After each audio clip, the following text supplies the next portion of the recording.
నమస్తే, welcome to జ్యోతిపా TV news. ముందుగా headlines.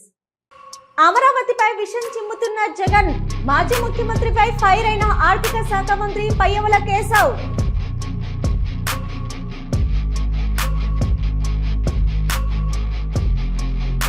Phone tapping case, Shravan రావును కస్టడీకి తీసుకున్న సిసిఎస్ పోలీసులు.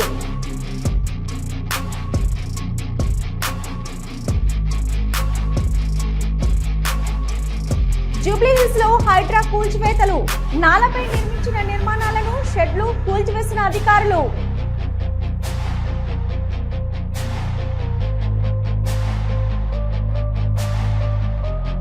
కవిత ప్రశ్నలకు కేసీఆర్ జవాబు చెప్పాలి, మంత్రి పొన్నం డిమాండ్.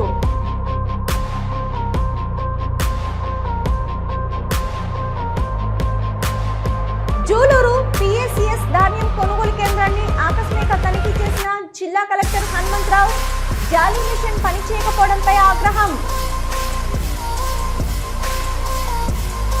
అనకాపల్లి జిల్లా నర్సీపట్నంలో వసతి గృహం నుంచి గత నెలలో స్కూల్కు వెళ్తూ అదృశ్యమైన బాలికను పోలీసులు తల్లిదండ్రులకు అప్పగించారు. డిఎస్పీ శ్రీనివాసరావు మాట్లాడుతూ, ట్రైనింగ్ డిఎస్పీ డాక్టర్ చైతన్య ఆధ్వర్యంలో సిఐ గోవిందరావు చేపట్టిన దర్యాప్తులో బాలిక రాజమండ్రిలో ఉన్నట్లు గుర్తించారు. బాలికకు కౌన్సిలింగ్ ఇచ్చి తల్లిదండ్రులకు అప్పగించామని పేర్కొన్నారు. మీ అందరికీ తెలిసిన విషయమే, చిలుకుర్తి శ్రీవర్షిణి అని చెప్పేసి ఒక 13 సంవత్సరాల అమ్మాయి మన నర్సీపట్నం నుంచి హాస్టల్ నుంచి సోషల్ వెల్ఫేర్ హాస్టల్ నుంచి తురుకబడి స్కూల్కి వెళ్తాను అని చెప్పేసి అమ్మాయి 4 నెల 8వ తేదీన వెళ్ళిందండి. ఈ అమ్మాయి అక్కడ 8th క్లాస్ చదువుతుంది అమ్మాయి. ఈ అమ్మాయి నేటివ్ అయితే యలమంచిలి అమ్మాయిది. అయితే వెళ్ళి అక్కడి నుంచి స్కూల్కి వెళ్ళారు. స్కూల్కి వెళ్ళకపోయేసరికి నైట్ వరకు వాళ్ళు వెతికారు, అమ్మాయి రాలేదని చెప్పేసి. తర్వాత ఎప్పుడైతే రాలేదో ఇమీడియట్ గా వచ్చి మనకి రిపోర్ట్ ఇవ్వడం జరిగింది. ఆ రోజునే మన ప్రొబేషనరీ డిఎస్పీ గారు దీన్ని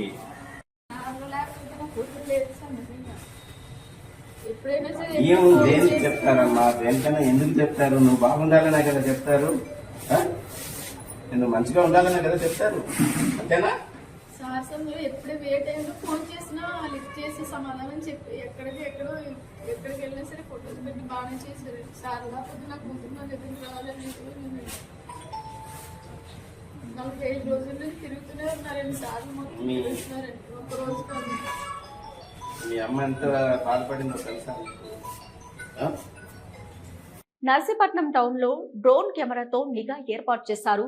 సిఐ గోవిందరావు ఆధ్వర్యంలో టౌన్ ఎస్ఐ ఉమామహేశ్వరరావు పలు ప్రాంతాలలో డ్రోన్ ద్వారా విజువల్స్ సేకరించారు.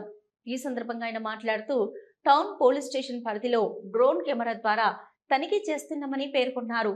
నేరాల నియంత్రణకు వీటిని వినియోగిస్తున్నట్లు ఎస్ఐ తెలిపారు.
మలాపురం కాపు కళ్యాణ మండపంలో ఏర్పాటు చేసిన జిల్లా మహానాడు కార్యక్రమంలో పాల్గొన్న జిల్లా ఇన్ఛార్జి మంత్రి Atchannaidu, Amalapuram MLA Anandarao, Mummidivaram MLA Datla Subbaraju, Kothapeta MLA Bandaru Satyanandarao, Mandapeta MLA Vegulla Jogeswararao, Reddy Subrahmanyam, Anantakumari, Telugu Desam నాయకులు, కార్యకర్తలు ఉన్నారు.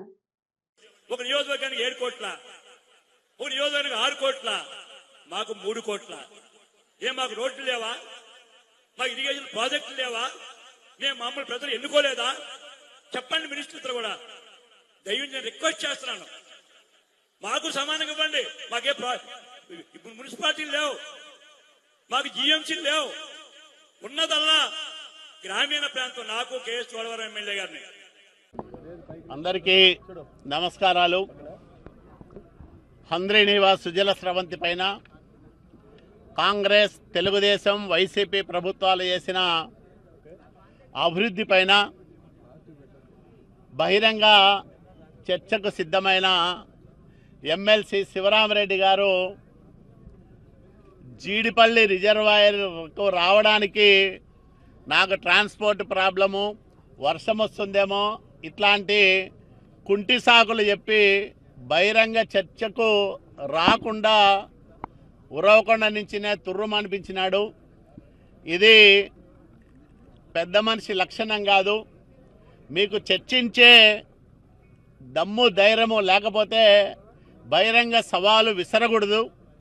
విసిరిన తర్వాత ఇక్కడ మేమన్నీ ఏర్పాట్లు చేసి ఒక 300 మంది కూర్చోవడానికి ఆయనకు ప్రత్యేకంగా సీటు కేటాయించి మంచి వాతావరణంలో ఎవరేం చేశారో చెప్పుకునే వెసులుబాటు కల్పిస్తే కుంటి సాకులతో శివరామరెడ్డి గారు బహిరంగ చర్చకు రాకుండా ఉడాయించడం అనేది ఉరవకొండ నుంచి కరెక్ట్ అయిన విధానం కాదు.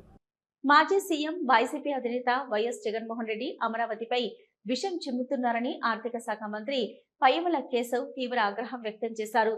ఏపీ అభివృద్ధిని అడ్డుకోవడానికి ఆయన ప్రయత్నం చేస్తున్నారని విమర్శించారు. జగన్ తన అస్తిత్వం కాపాడుకోవడానికి ఉన్నవి లేనివి చెప్తున్నారని ధ్వజమెత్తారు. ఆయన మాటలు వింటుంటే ఏపీకి పరిశ్రమలు రాకూడదన్నట్లుగా ఉందని మండిపడ్డారు. జగన్ మీడియా సమావేశం పెడుతున్నారంటే 4 సలహాలు ఇస్తారని తాము అనుకున్నామని చెప్పారు. రెడ్డి గారు తన అస్తిత్వాన్ని కాపాడుకోవడం కోసం ఉన్నవి లేనివి కల్పించి మాట్లాడేటువంటి ప్రయత్నం చేస్తూ ఉన్నారు. ప్రెస్ మీట్ పెట్టారంటే ఏదో ప్రభుత్వానికి 4 సలహాలు సూచనలు ఇస్తారేమో అనుకుంటే అమరావతి మీద విషం చిమ్మడానికి, జరుగుతున్నటువంటి అభివృద్ధిని అడ్డుకోవడానికి, పారిశ్రామికవేత్తలు ఈ రాష్ట్రానికి వస్తుంటే భూములు ఇస్తుంటే దాన్ని వాళ్ళని భయపెట్టడానికి, ఇక తను ఇన్వాల్వ్ అయిపోయినటువంటి లిక్కర్ మాఫియాలో వెలుగులోకి వస్తున్నటువంటి నిజాలను కప్పిపుచ్చడానికి ఈరోజు ప్రజల దృష్టిని మరల్చేందుకు ప్రెస్ మీట్ పెట్టినట్టుగా కనపడతా ఉంది. ఫోన్ ట్యాపింగ్ కేసులో నిందితుడు, చీటింగ్ కేసులో చెంచల్గూడ జైల్లో రిమాండ్కు ఉన్న శ్రవణ్ రావు కస్టడీ తీసుకున్న సిసిఎస్ పోలీసులు.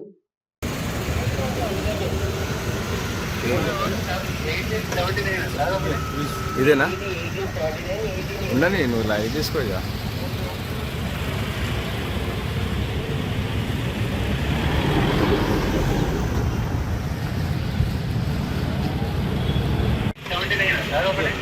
ఇదేనా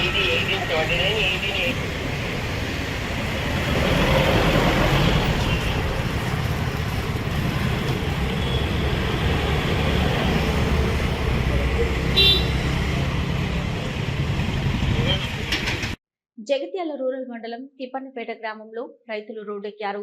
సకాలంలో ధాన్యం కొనుగోలు చేయకపోవడంతో అకాల వర్షానికి తడుస్తుందని ఆందోళనకు దిగారు. వడ్ల బస్తాలు రోడ్డుకు అడ్డంగా పెట్టి మొలకెత్తిన ధాన్యంతో నిరసన తెలిపారు. ధాన్యం కొనుగోలు చేయాలని రోడ్డుపై బైఠాయించి ధర్నా, రాస్తారోకో చేశారు. ధర్మపురి జగిత్యాల జాతీయ రహదారిపై ట్రాఫిక్ స్తంభించింది. నెల రోజులు గడిచినా ధాన్యం కొనుగోలు చేయట్లేదని ఆందోళనకు దిగారు. అధికారులు హామీ ఇచ్చే వరకు కదలమని భీష్మించి కూర్చున్నారు. పోలీసులు ట్రాఫిక్ ను డైవర్ట్ చేసి రైతులను సముదాయించారు. తూమ్ లక్ష్మణ్ సార్, ఇవి గత వారం క్రితం నుంచి వెళ్ళి ఐక్యాప్ సెంటర్ కట్ట మీద ఉన్న అట్లను ఆపి మడ్ల వడ్లను జోకూరి అన్నా కానీ అధికారులు ఎవరు పట్టించుకోవడం లేదు. అలాగే సాగర్ సార్ నువ్వు సార్ ఇది వడ్లు నానిపోయినాయి అన్న బయలు మిల్లుకు మాట్లాడాలంటే మీరు ఎవరిని అడిగి పోసిరు అంటారు సార్. ఇది ఏదైనా అధికారులు సుతా పట్టించుకోవట్లేదు సార్. మరి రైతులు మేము ఎక్కడ ఇక మీరు రైతు రోడ్డు మీదకి ఎక్కి ఎక్కడమైనా మా పరిస్థితి ఏంటి? దీన్ని ఎవరికి ఫోన్ చేసినా పట్టించుకోవడం లేదు. గత 15 రోజుల క్రితమే వడ్లు మ్యాచర్కి వచ్చినాయి. బారదాని ఏమంటే రేపిస్తాం మాపిస్తాం అని 15 డేస్ జరిపినారు. 15 రోజులు జరిపిన తర్వాత సుతా బారదాని ఏమంటే రేపిస్తాం లారీ వచ్చింది ఇలా అని అన్నారు. గత 3 రోజుల క్రితం నుంచి వెళ్ళి వర్షం కొడితే వర్షంలో మొత్తం నానిపోయి వాటర్ నిండిపోయినాయి. ఈ నిండినా కానీ 1 కిలో కటింగ్ కానీ ఒప్పుకుంటాం, ఆయన బయలు మిల్లుకి మాట్లాడమంటే మాట్లాడట్లేదు. ప్రభుత్వం దీనికి ఆరుగాలం పండించిన పంటకు ప్రభుత్వం మాకు న్యాయం చేయాలి. ఏ అధికారులు వచ్చి పట్టించుకోవట్లేదు, ఎవరు వచ్చి పట్టించుకోవట్లేదు.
బత్తాలు ఓడేసేది 600 బత్తాలు వేసింది ఫస్ట్ నుంచి.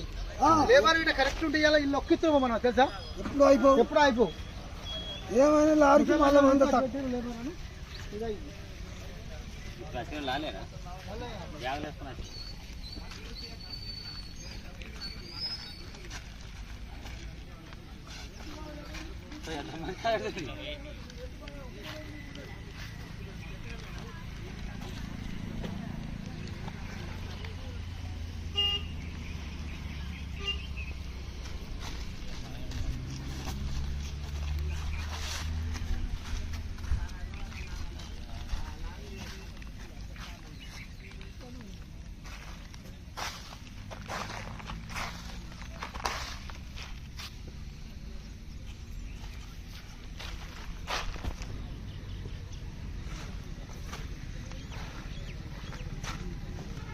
ఇంత పాపం ఆ సార్ ఒకటి ఇస్తా అన్నాయి అంటే వెళ్ళి పెట్టుకోవద్దాం.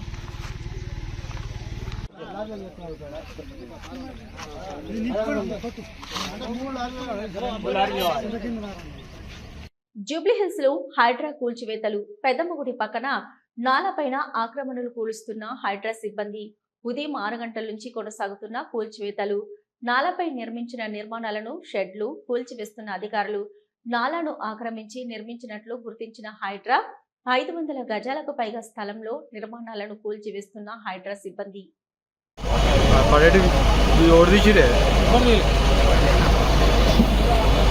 భాస్కర్ గారు వీడియోలు తీసిరా కొన్ని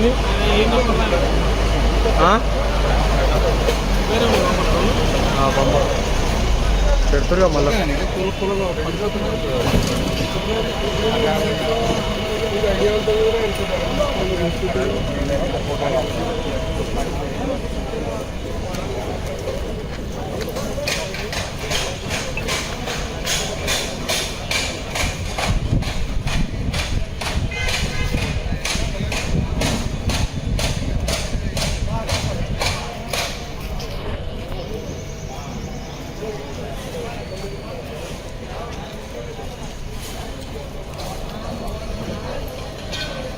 అవునవును.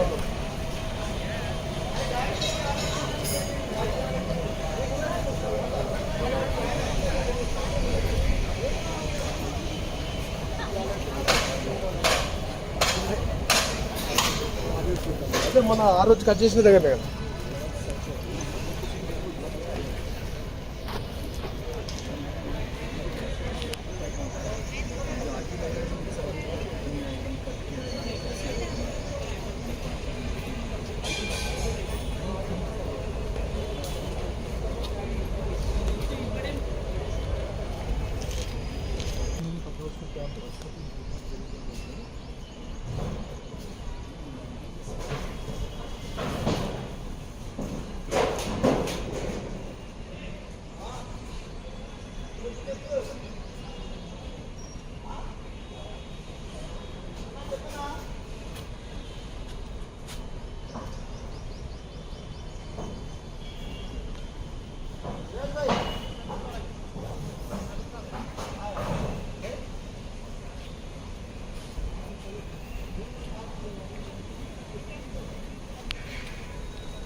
శ్రీకాకుళం జిల్లా పలాసలో తూనికలు కొలతల శాఖ కార్యాలయంలో ఏసీబీ అధికారులు దాడులు నిర్వహించారు.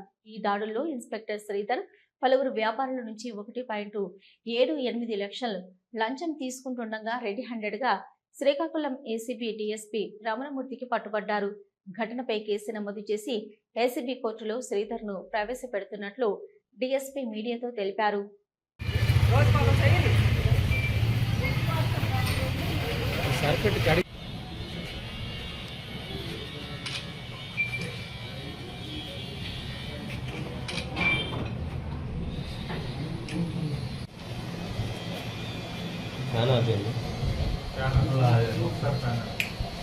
అదే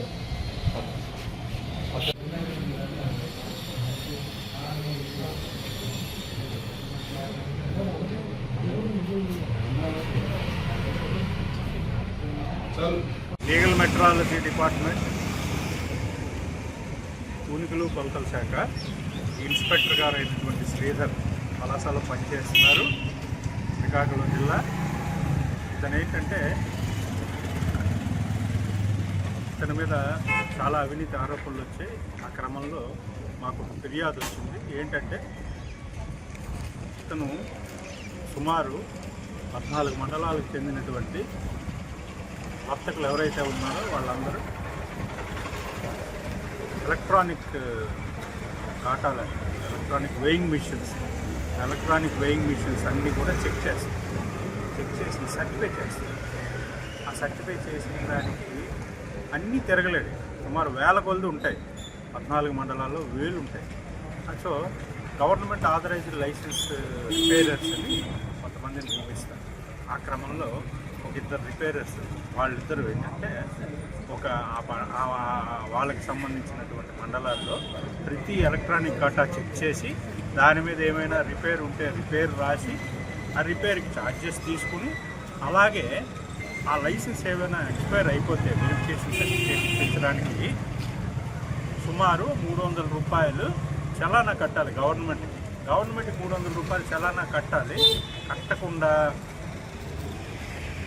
300 రూపాయలు కట్టిన తర్వాత కట్టడమే కాకుండా మరొక 400 రూపాయలు ప్రతి కాటాకి కలెక్ట్ చేసి లంచంగా ఇవ్వాలని చెప్పి చెప్పడం జరిగింది. అలాగా ప్రతి కాటాకి లంచం డబ్బులు 400 రూపాయలు కలెక్ట్ చేసి ఇస్తేనే మీకు సర్టిఫికేట్ ఇస్తానని చెప్పి సుమారు 266 పెండింగ్ పెట్టాడు. అలాగే 179 అయిపోయిన వాటికి వెరిఫికేషన్ సర్టిఫికేట్ ఇవ్వకుండా పెండింగ్ పెట్టాడు. సో ఈ క్రమంలో టోటల్ 445, అక్కడ లెక్క కూడా చెప్పాడు, 445 × 400 రూపాయలు 1,78,000 అయింది. సో 1,78,000 ఇస్తేనే మీకు సర్టిఫికేట్లు ఇస్తానని చెప్పి ఇతను చెప్తున్నాడు. ఆ క్రమంలో విసుగు చెంది శ్రీధర్ గారి మీద మాకు ఫిర్యాదు చేయడం జరిగింది. ఈరోజు ఆ 1,78,000 రూపాయలు లంచాన్ డబ్బులతో ఇస్తుండగా రెడ్ హ్యాండెడ్గా ఆయన పట్టుకోవడం జరిగింది. ఆయన అరెస్ట్ చేస్తున్నాం. రేపు ఏసీబీ కోర్టులో హాజరుపడతాము. కేసు అయితే నమోదు చేశాము. రైడ్ చేసిన వారు శ్రీకాకుళం ఏసీబీ గవర్నమెంట్ డిఎస్పీ, అలాగే మా సిబ్బంది కవిత నేరుగా పార్టీ అధ్యక్షుని విమర్శలు చేశారు. 2001 నుంచి పార్టీలో ఉన్నవారిని ఎందుకు మాట్లాడడానికి అవకాశం ఇవ్వలేదు, బీజేపీపై సరైన విమర్శలు ఎందుకు చేయలేదని ప్రశ్నించారు. దీనిపై పార్టీ అధ్యక్షుడు కేసీఆర్, వర్కింగ్ ప్రెసిడెంట్ కేటీఆర్, హరీష్ రావులు ఎందుకు మాట్లాడడం లేదని మంత్రి పొన్నం ప్రభాకర్ ప్రశ్నించారు. శుక్రవారం ఆయన మీడియాతో మాట్లాడారు.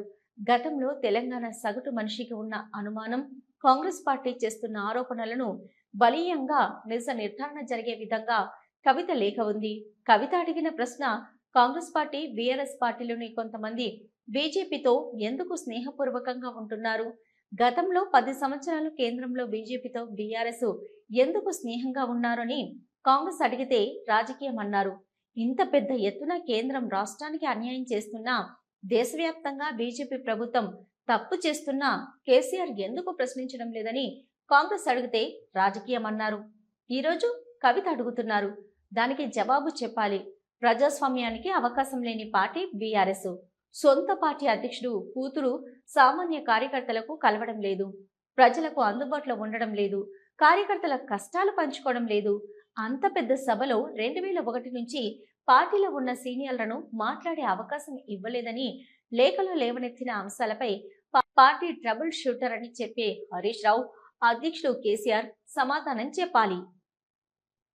గత 10 సంవత్సరాలు కేంద్రంలో బీజేపీ, రాష్ట్రంలో టీఆర్ఎస్ పార్టీ ఉన్నప్పుడు వారితో స్నేహపూర్వకంగా ఎందుకు ఉన్నారు? ఇది మంచిది కాదు కదా. ఇంత పెద్ద ఎత్తున కేంద్రము రాష్ట్రానికి అన్యాయం చేస్తుంటే కూడా, లేదా దేశవ్యాప్తంగా భారతీయ జనతా పార్టీ చేస్తున్నటువంటి తప్పులను, అన్యాయాలను ఎందుకు ప్రశ్నిస్తలేదు కేసీఆర్ గారు అని కాంగ్రెస్ అడిగితే రాజకీయం అన్నారు. ఇలా కవిత గారే అడుగుతా ఉన్నారు, దాని మీద జవాబు చెప్పాల్సిన అవసరం ఉంది. అంతేగాక ప్రజాస్వామ్యానికి అవకాశం లేని party TRS party, BRS party. Siddipet జిల్లా హుస్నాబాద్ పట్టణంలో మంత్రి పొన్నం ప్రభాకర్ పర్యటించారు. కాసేపు ద్విచక్ర వాహనంపై తిరుగుతూ డ్రైనేజీ సమస్యను సందర్శించారు. పట్టణంలోని మల్లె చెట్టు చౌరస్తాలో నిన్న రాత్రి కురిసిన వర్షానికి ముంపుకు గురైన దుకాణాలను, నాలాలను పరిశీలించారు. సమస్యను గురించి దుకాణదారులు స్థానికులతో మాట్లాడారు. సత్వరమే వర్షపు నీరు బయటకు వెళ్లేలా చర్యలు చేపట్టాలంటూ హైవే కాంట్రాక్టు మున్సిపల్ అధికారులను ఆదేశించారు. బస్వాపూర్, పందిళ్ల బ్రిడ్జి, హుస్నాబాద్ పట్టణంలో పెండింగ్ లో ఉన్న పనులను త్వరితగతిన పూర్తి చేయాలని హైవే అధికారులను ఆదేశించినట్లు మంత్రి తెలిపారు. ఒకవేళ ఇదే విధంగా జాప్యం చేస్తే కాంట్రాక్టర్పై అవసరమైతే క్రిమినల్ చర్యలు తీసుకుంటామన్నారు. వర్షపు నీరు ఇళ్లలోకి, దుకాణాల్లోకి చేరకుండా చర్యలు తీసుకోవాలని సంబంధిత అధికారులు మున్సిపల్ కమిషనర్ను ఆదేశించామని, కొంత ఇబ్బంది జరిగినా ప్రజలు సహకరించాలని కోరారు.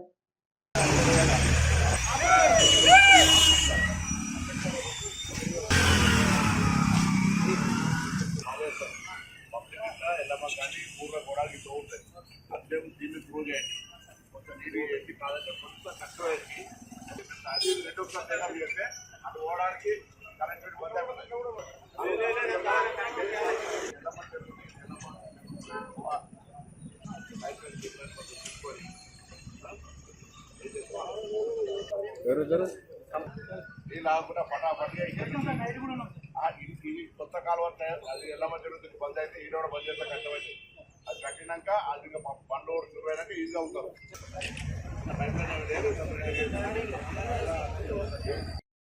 జరిగే హైవే పనుల్లో పట్టణంలో పనులను వేగవంతం చేయాలి. స్థానికులందరూ సహకరిస్తూ ఉన్న సందర్భంలో కొంత కాంట్రాక్టర్ నిర్లక్ష్యం వల్ల కనెక్టివిటీ అంటే drain to drain water flow పోవడానికి కనెక్షన్ ఇవ్వకపోవడం వల్ల నిన్నటి వర్షాలకు హుస్నాబాద్ పట్టణంలో కొంతమంది ఇళ్లకు నీళ్లు వేరాయి బాధపడుతూ ఉన్నాం. అందుకే ఉదయాన్నే అధికారులతోటి కాంట్రాక్టర్ను తీసుకొచ్చి ప్రత్యక్షంగా ఇవన్నీ కూడా చూస్తూ ఉన్నాం. ఈరోజు సాయంత్రం వరకు అన్ని కాలువల్ని ఎక్కడ కూడా వాటర్ నిలవకుండా ఉండే విధంగా ముందు త్రూ చేస్తూ ఉన్నాం. ఎక్కడెక్కడ పర్మనెంట్ స్ట్రక్చర్ చేయాల్సి ఉందో అవన్నీ కూడా చేస్తూ చిన్నగా భూములకు సంబంధించిన వాళ్ళతో కూడా కోఆర్డినేషన్ చేసుకొని టౌన్లో ఎవరి ఇంట్లకు, దుకాణాలకు నిలవకుండా ఉండే విధంగా చర్యలు తీసుకునే ప్రయత్నం చేస్తూ ఉన్నాం. సంగారెడ్డి జిల్లాలో భారీ వర్షం బీభత్సం సృష్టించింది. గురువారం రాత్రి కురిసిన భారీ వర్షానికి నిజాంపేట, బీదర్ హైవేపై వరద నీరు భారీగా నిలిచిపోయింది. వరద నీటిని గమనించకుండా వెళ్లిన ఒక కారు నీటిలో చిక్కుకుంది. వరద నీరు తక్కువగా ఉండటంతో ప్రమాదం తప్పింది. స్థానికులు కారును నీటిలో నుంచి బయటకు తీశారు.